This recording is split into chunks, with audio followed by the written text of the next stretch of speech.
How to get $100 Subway promo codes. Hello everyone, this is Lisa from Create, Login and Delete.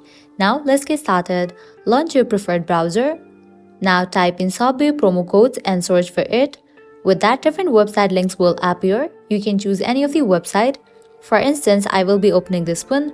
Once you open it, you're gonna find great deals and offers. You can just scroll down and check the offers.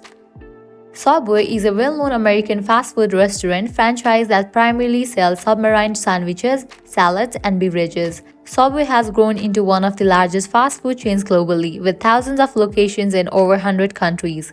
Subway's signature offering is its customizable subs, where customers can choose from a variety of breads, meats, cheeses, vegetables, and sauces to create their ideal sandwich.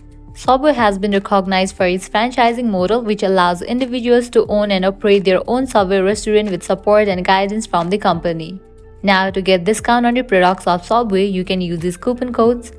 So go ahead and click on the coupon code that you are interested in. Make sure you check the expiration date of the coupon code. Now you can copy this coupon code, and whenever you check out, you can apply it. If you want to use this coupon code right away, you can click on this option, Continue to Subway. With that, you will be directed to the login page. Now you can log into your account, and whenever you check out, you can apply this coupon code. Likewise, you are also able to check out other websites. These websites will also provide you great deals and offers. So that's all for this video. This is how you can get $100 Subway promo codes. At the end, if you guys find this video helpful, don't forget to like, share and subscribe to our channel. Thank you.